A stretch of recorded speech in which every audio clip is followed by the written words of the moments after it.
নানা সমালোচনা আর দলীয় চাপের মুখে অবশেষে পদত্যাগের ঘোষণা দিলেন কানাডার প্রধানমন্ত্রী জাস্টিন ট্রুডো। সম্প্রতি যুক্তরাষ্ট্রের নবনির্বাচিত প্রেসিডেন্ট ডোনাল্ড ট্রাম্পের শুল্ক হুমকি মোকাবেলায় ব্যর্থতার অভিযোগে চাপে পড়েন তিনি।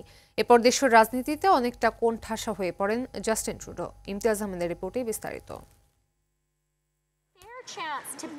গেল ডিসেম্বরের মাঝামাঝিতে ট্রুডোর সাথে মতবিরোধের পর পদত্যাগ করেন কানাডার সাবেক অর্থমন্ত্রী ক্রিস্টিয়া ফ্রিল্যান্ড।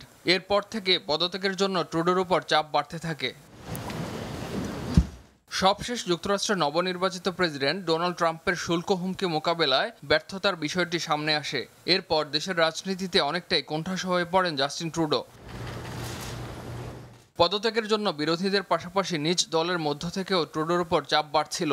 অবশেষে এলো পদত্যাগের ঘোষণা। সোমবার রাজধানী অটোয়ায় এক সংবাদ সম্মেলনে দলীয় প্রধান ও প্রধানমন্ত্রীর পদ ছেড়ে দেওয়ার ঘোষণা দেন জাস্টিন ট্রুডো।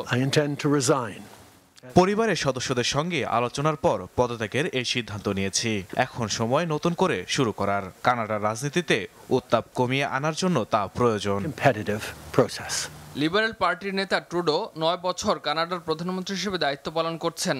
আগামী 24 মার্চ পর্যন্ত পার্লামেন্ট অধিবেশন মুলতবি ঘোষণা করেছেন তিনি। সে পর্যন্ত লিবারেল পার্টি দলের নতুন নেতৃত্ব বেছে নেবে। 2015 সালে ট্রুডো লিবারেল পার্টির প্রার্থী হিসেবে নির্বাচন করে প্রথমবার কানাডার প্রধানমন্ত্রী নির্বাচিত হন। এরপর প্রায় এক দশক ধরে দেশকে নেতৃত্ব দিয়েছেন।